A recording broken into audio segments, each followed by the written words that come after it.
I have always wondered why people were dirt poor starting out, and then they became celebrities and their fortunes changed.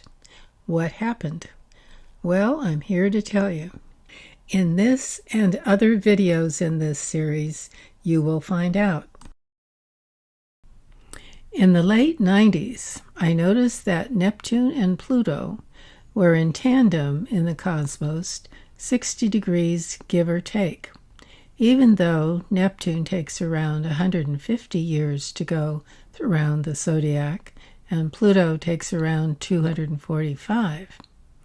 Around the early 40s, they started to form a master yod, as I call it, hanging out 60 degrees apart. How does that work, you ask? Most orbits are not circular. They are oblong, and they go through some signs quicker than others. For Neptune and Pluto, the farthest planets from us, they have been doing this for about 80 years.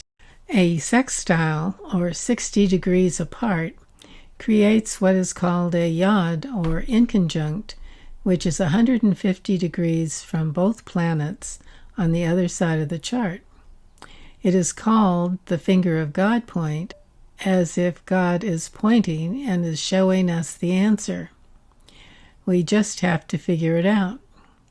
This series will show which planet the God point is aimed at any given time in a chart to see how we can use this information to plot our future. I've been working with political charts so long, it's refreshing to work with someone in the entertainment field. I chose Kanye because the yod currently is pointing to the end of Leo in the sky, and in Kanye's chart, it is at an interesting point to show what's going on in his life. To begin with, he's a Gemini, an air sign. That is a mind sign. I'm sure his mind is going 24/7. Jupiter and the Sun are together in the sign, and that doesn't particularly say money, but it can. But that religion and politics are strong pulls. He is in it for the big picture, not the nitty-gritty details. The natal yod point is at the middle of Taurus, so we have to go backwards to find the last slow-moving planet to find which one it is working with, which is Neptune. Neptune rules movies, music, therapy, and being the outlaw, or someone who eschews structure. The yod point moved along as Pluto and Neptune moved slowly, contacted Jupiter and the Sun in Gemini around 1996. That's where his fortunes escalated. The point contacted Saturn around 2015, and he started into his decline. But the point continues to bounce off Saturn for some time, going to 2030, where it moves into Pluto, which could be power or powerless. Pluto portends he will be in contention with a powerful narcissist, or he will be the power narcissist. As the yod is pointing at Pallas at 29 Leo now, it is showing the mental issues that have befallen him.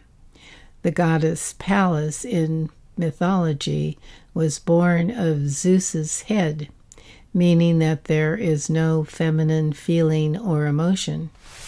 Pallas can go a number of ways. The first is a genius and photographic mind and a brainiac.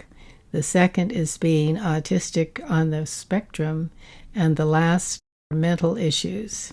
He seems to be in the last now, as the yod has tripped it.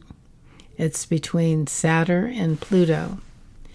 The point moved through Saturn in 2015, and problems were arising. And now we see Pallas and what it has wrought half of us will experience the yod. The point will connect with our palace placement, so there are factors to take into consideration. Most of the time, it is the intellectual one. Ideas are flowing, and it seems like one can't contain them. What way palace works in one's life will be accentuated.